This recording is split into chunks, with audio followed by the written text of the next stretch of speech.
बातमी मुंबईकरांसाठी अति महत्त्वाची, कारण मुंबईतील हवेची गुणवत्ता ढासळल्याने प्रदूषणाची चादर पाहायला मिळतेय। मुंबईतील हवेची गुणवत्ता ही AQI नुसार नोंदवण्यात आली आहे। तर मुंबईतील हवेची गुणवत्ता सुधारण्यासाठी प्रशासनाने आता अधिक प्रयत्न करण्याची गरज भासतेय आणि या हवामानाचा आढावा घेतला आमच्या प्रतिनिधी भूषण शिंदे यांनी। प्रशासनाकडून अनेक उपाययोजना करून देखील आज देखील मुंबईची हवेची गुणवत्ता ही आपल्याला सुधारलेली पाहायला मिळत नाहीये।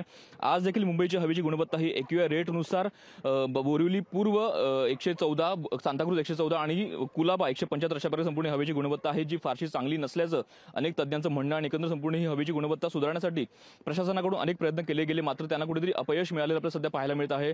आज देखील मुंबईवर सकाळी एकंदर पहाटे जर वेळ पाहिली तर एकंदर धुक्याची चादर आपल्याला पसरलेली पाहायला मिळते आणि एकंदर संपूर्ण हवेची गुणवत्ता ही ढासळल्या असल्या कारणाने संपूर्ण प्रदूषणाची चादर आपल्याला पाहायला मिळते आणि एकंदर संपूर्ण ही परिस्थिती सुधारण्यासाठी सरकारकडून अनेक कठोर प्रयत्न करण्याची गरज अजून देखील उद्भवत आहे।